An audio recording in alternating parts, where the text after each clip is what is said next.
Well, welcome, ladies and gentlemen, to this edition of the 700 Club. Well, Donald Trump became president of the United States for real last night, a magnificent speech to a joint session of Congress.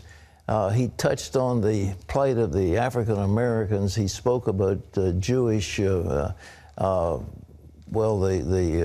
anti-Semitism that has been brewing. He talked about the inner cities. He talked about the poor black children trapped in a cycle of poverty.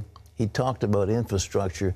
It was a magnificent speech. And then when you think of the widow of that fallen Navy SEAL who was just lovely and tears coming down her face, and it was an incredible moment for all of us. It was one of the most extraordinary presidential speeches I think we've ever seen. It was brilliantly written and brilliantly delivered.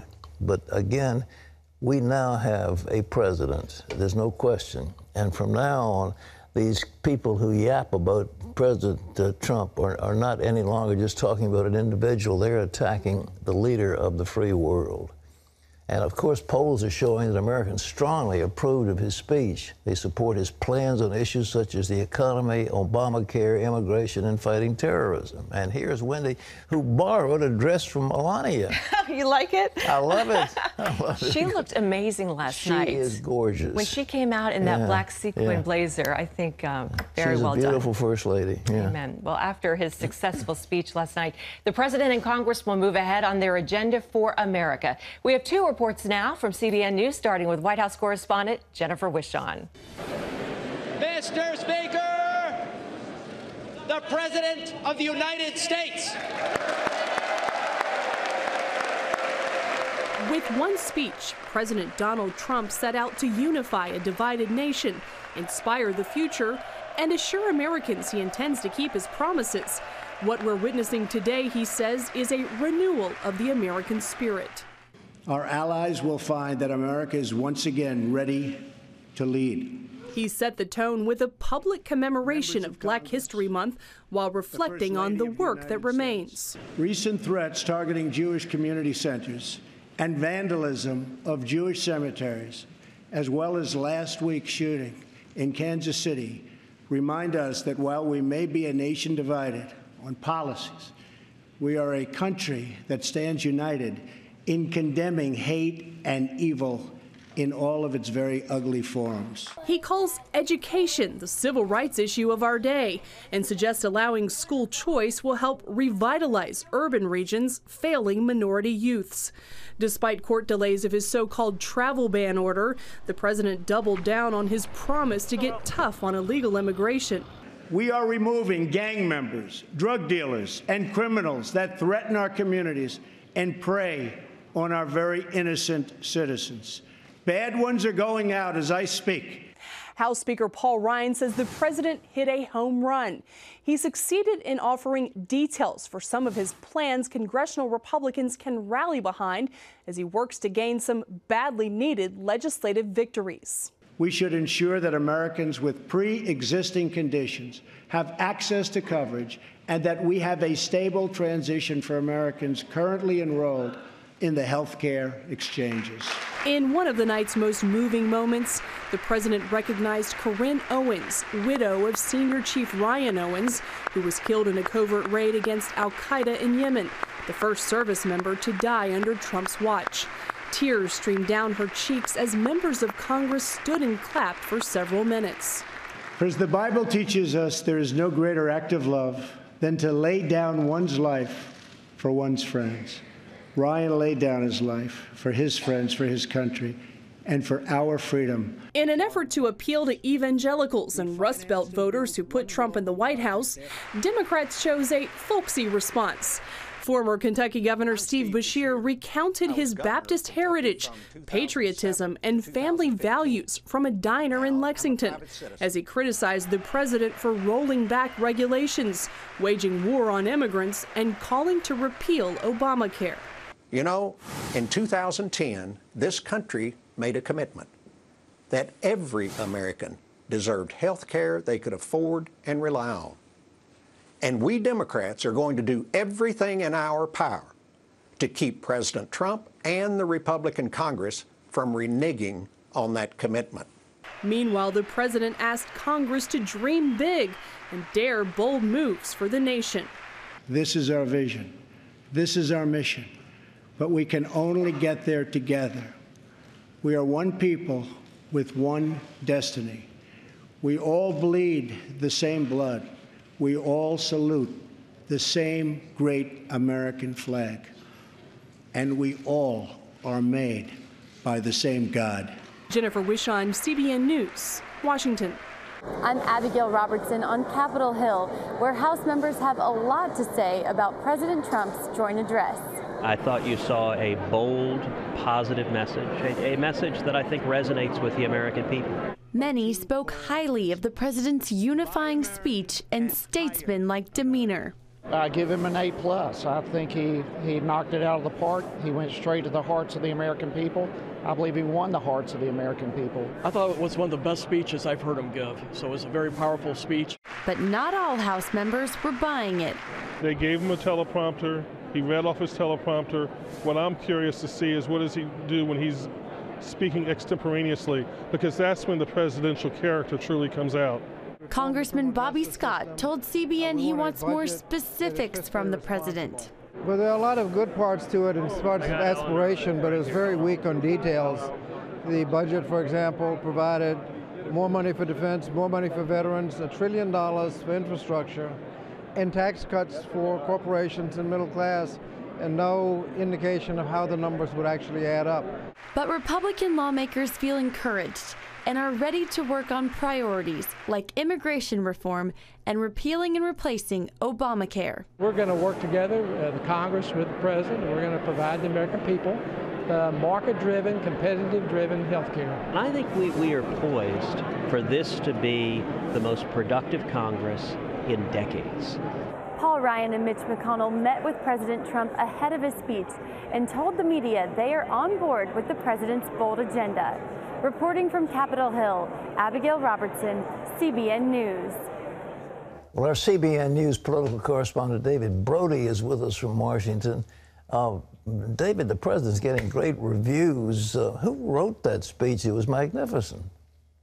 Well, Stephen Miller had a big hand in that. That's his policy director, obviously. Steve Bannon was there as well. Kellyanne Conway, we are told, had a lot of input as well, Pat. And you know that part at the beginning, talking about, in essence, racial reconciliation and talking about the anti-Semitic attacks all around the country? Well, we understand Hope Hicks, who's the assistant to the president. She's in her late 20s, but boy, I tell you what, she's got the ear of the president for sure, and she's been around him for a while. So all of those folks combined to make that a pretty remarkable speech. What do you think? It looks like it's going to be very, very hard for the Democrats to rise up against this. This was such a unifying speech for America. It wasn't harsh. It wasn't filled with all kinds of unpleasant rhetoric, but it was an uplifting speech to unify us as a nation. How can the Democrats come out against that? It is going to be very difficult, Pat. This was the Democrats' worst nightmare. Teleprompter Trump struck last night, and he did a remarkable job. And because of that, Nancy Pelosi, I mean, you saw her in the crowd. I mean, I thought someone had to take her temperature at one point. I mean, it was not a good situation for her and the Democrats. And look, the president did give the Democrats something to think about, infrastructure and a few other programs. And, of course, that's going to rankle some Republicans on the other side of it. But the reality is this. If Donald Trump had delivered this speech during the campaign, he actually would not be president of the United States because he tapped into that anger and that frustration.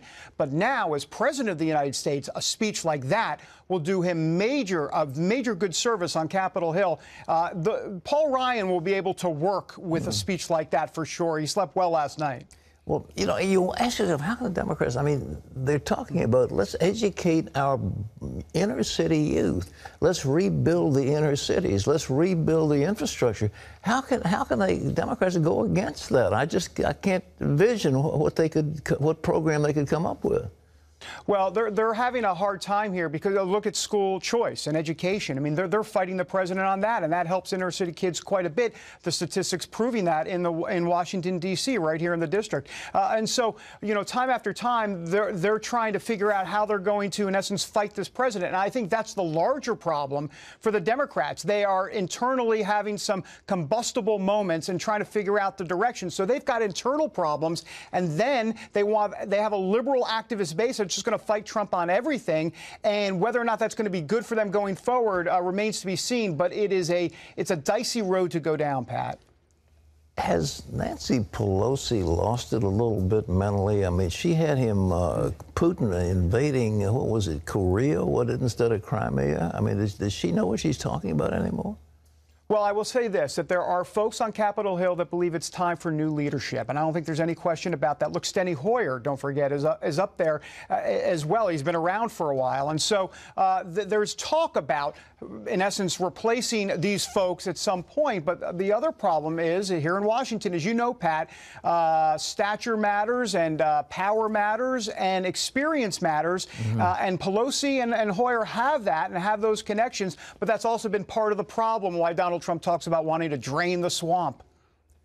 David, what's your appraisal of the next, say, 100 days? You think he's going to get some of this stuff through Congress? Well, first of all, on the big ticket items like Obamacare and tax reform, no. Obamacare is a bear. I mean, it really is, to repeal and replace. And you might not see something on that until, let's call it, sometime during the summer. And that might be at best. Tax reform will be later than that, Pat. Might be at the end of the year, maybe even to early next year. There are problems with both of these policies going forward, and it's coming within Republican ranks. I mean, there's concern about tax credits that the president and some folks at the White House are thinking about doing as it relates to Obamacare, because many Republicans in that Freedom Caucus, the Tea Party folks, think that's just another entitlement program. And so there's some problems there. And then, I'm sorry, that's regarding tax reform. And then, or excuse me, Obamacare. And then on tax reform, there's the border adjustment tax. So there are quite a few different things that have to be worked out. But I will say this. We understand from White House officials that as it relates to Obamacare, they believe this is going to be incremental. They believe that this is going to be step by step. Even if it hurts him a little bit politically, they want to get something done somehow, some way. Well, it seems like on taxes, if they just cut the rates, I mean, just cut the business tax, cut the personal tax, just cut the rates, and then let the other stuff simmer down. I mean, it doesn't take a great big overhaul to get that done. Well, White House officials are telling me that even without tax reform this year, and they hope to get it this year, but even if they don't get tax reform this year, they are going to definitely be doing a lot of deregulation. And you've talked about this for years, Pat. And they believe that actual deregulation, whether it be at the EPA and a lot of different places around Washington, will actually help economic growth. Now, the budget that they're going to submit in March, in a few weeks here, projects 2.4% economic growth. Donald Trump wants to see, he thinks it'll be 3% economic growth. That's pretty bold, but we'll see, because he believes that a lot of what they'll be able to pay for will come from that economic growth. Last question, David. The president put through something without any congressional oversight whatsoever, and he needed that. But there was a land grab in terms of so-called wetlands, that any water that had been anywhere near some navigable water was suddenly under the control of the United States government. And it was an outrage, and I think the courts have stopped it, but can the EPA get rid of that without a lot of hassle? Does it have to go through Congress, or what do you think?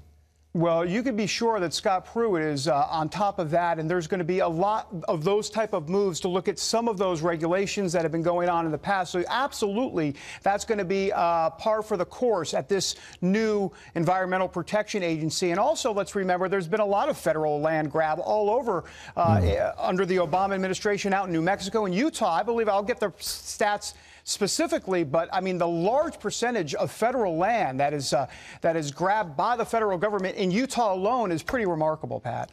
Well, David, keep it up, brother. We want to hear more from you. Thank you so much for your insight. Thanks. Okay, David Brody, we have some tremendous reporters on Capitol Hill, and they're right in the center of it right now. They were lunching in the White House yesterday, getting briefed on what the president was going to say. You can't get much closer than that, having lunch at the White House. Not too bad. Not too bad, Not right? too bad. And the stock market really liked the speech last night, Yeah, the too. stock market loved it. It's rocketing along. As he said, it's about $3 trillion more of value going from I the mean, stock. think about that, $3 trillion. Yeah. And he's been president, what, a month? Yeah, just the fact that he's there, the stock say, hey, this is our guy. It's fun, Wendy. It really is. I'm so excited. But that speech was so uplifting. It soared, and that's what we need. We don't need all these little snippets and all this business about, let's talk about the nasty media. Let's just get on. And it was so beautiful. Let's come together and dream big. Stop all the little petty squabbles, and let's dream big and for a great country. That's the kind of message we all like to hear.